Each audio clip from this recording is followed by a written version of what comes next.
3 months, 2 weeks, one day. I found myself at the airport around 7:30, ready to check in and ready to board for Mexico City to leave for 3 weeks. 3 weeks in a foreign country where I wouldn't understand a lick of Spanish. That might be a little dramatic to say, but it's been 2 years since I was sitting in a Spanish class.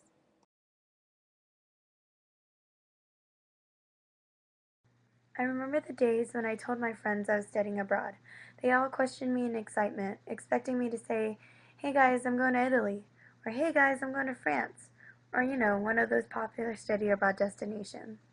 When I told them I was going to Mexico City, all I got was, "Why Mexico City? You better watch out. That's a dangerous place." Or, "I'll never see you again. You're going to die." My response? I laughed it off. I didn't know what to expect on this trip. A few months before my departure date, people asked if I was excited, and I didn't know what to feel. It was a whatever feeling, the feeling of, I'm only going to Mexico. As the dates grew closer and closer, I found myself excited, but I still didn't know what to expect on this trip. I remember when I told my parents I was going to study abroad in Mexico. They said no because it was a dangerous place to be in. Dan, however, reassured to me many times that the trip will be safe. To me, I didn't know much about Mexico. All I knew was what was portrayed in the media: drug cartels, illegal immigration, and gang violence. That was it. I had very little knowledge about Mexico, its culture, and its history. However, I was going to trust Dan about this once-in-a-lifetime trip.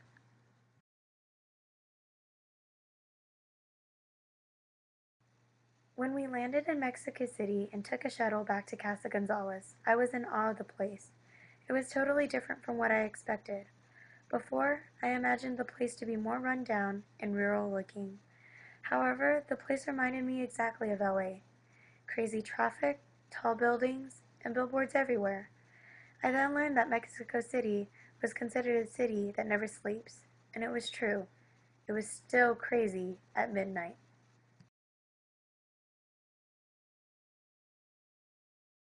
Our first week in Mexico was spent in Mexico City. This right here is the Angel of Independence. Words can't describe how pretty this monument looks when it's lit up at night. Due to Mexico being close to border states, it is exploited through the worst in social medias. I was surprised to learn that Mexico was one of the largest exporters to the United States, and in turn provides millions of jobs to U.S. citizens. I was also surprised to learn that Mexico is excelling in technology than the U.S. Mexico produces more numbers of engineering graduates than the United States.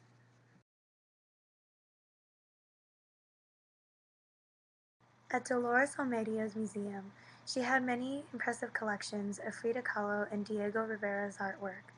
I was elated to see the artworks of Frida Kahlo. The feeling of seeing her artworks in person rather than in pictures found on the internet was surreal. It was also exciting and cool to know that the artworks were all original pieces.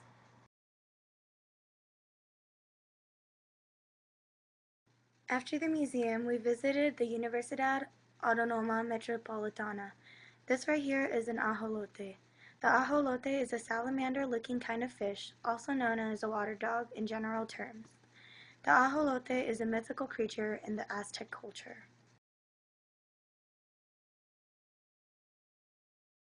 The university is doing research in repopulating the ajolote to preserve its extinction from predatory fishes such as the tilapia and water pollution.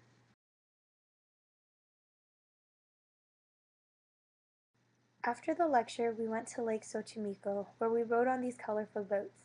This is the lake where ajolotes can be found in.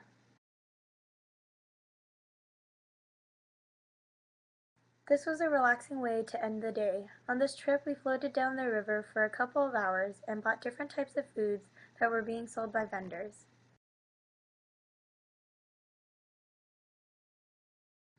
On the boat ride, we were able to snack off of different vendors. I got to taste some blue corn quesadillas, which were made on the spot, along with corn with cheese and chili powder, and mango with chili powder.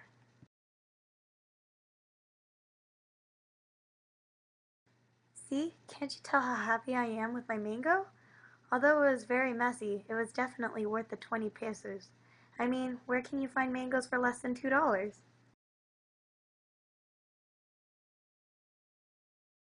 During our stay in Mexico City, we also visited many museums, such as the Anthropology Museum, where we learned about the cultures of the Oaxaca people, the Aztecs, the Mayans.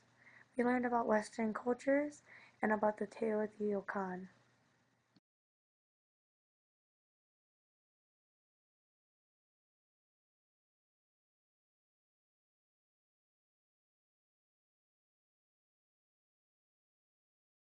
On our trip, we also visited Casa Azul, which is Frida Kahlo's house.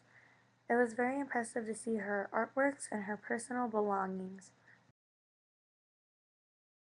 Here in this picture, I am at SEP, Mexico's Education Department. All the walls were transformed into murals by Diego Rivera portraying the lifestyles of the people.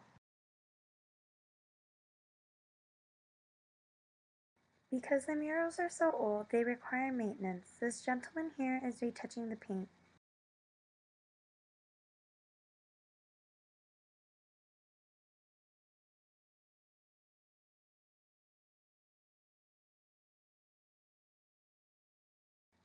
Our class also attended a ballet folklorico at Bella Artes.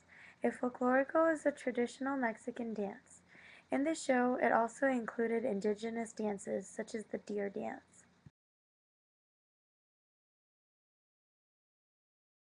In Mexico City, we also visited Teotihuacan, also known as the birthplace of the gods.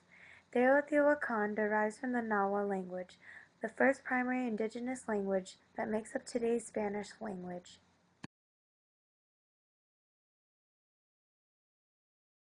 In this picture, I hiked 250 steep steps to the Pyramid of the Sun. Behind me is the Pyramid of the Moon. These two pyramids have great significance in the Aztec culture.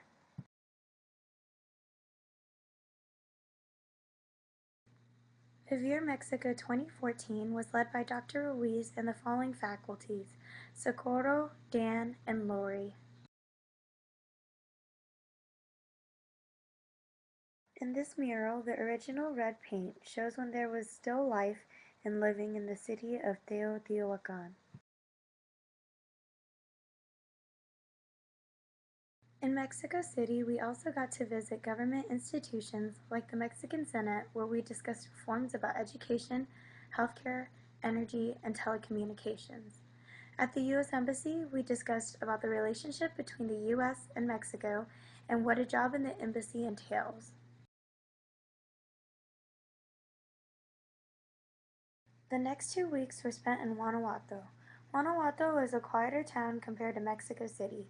It reminds me of a smaller version of Spain. It is very colorful, colonial looking, and full of alleyways. Here is the view of the city from the Pipila.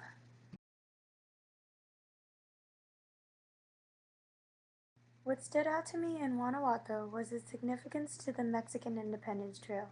The first grito, called by Miguel Hidalgo, started in Dolores, Guanajuato.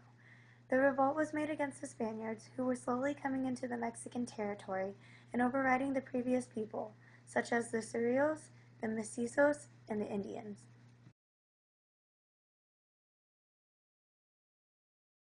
Today we can follow the footsteps of Hidalgo and other leaders who led a successful revolt against the Spaniards by following the eagle heads.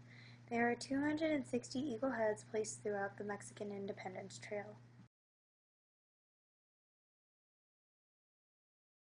Here is the statue of Hidalgo and Dolores to honor him. Their request to place the statue in this town was made by Benito Juarez, the first indigenous president of Mexico.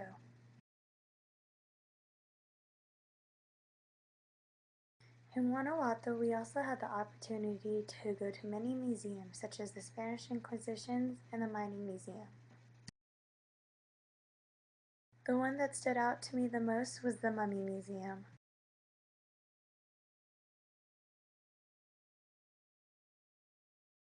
I was so amused at the process of the natural mummification due to the soil and resources in Guanajuato.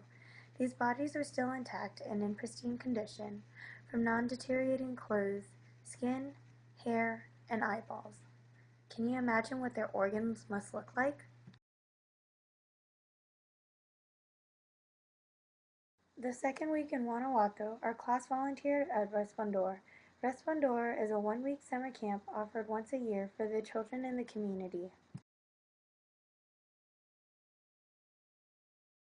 Before we arrived in Mexico, we had to create teaching curriculums based on different age groups for the subjects we wanted to teach.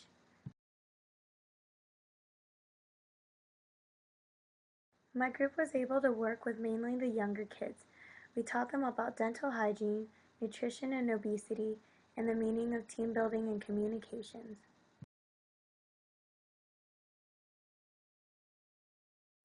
Resplandor was a teaching and learning experience. I learned how to be patient with kids through the language barriers. I learned how to be a teacher even if there was a language barrier.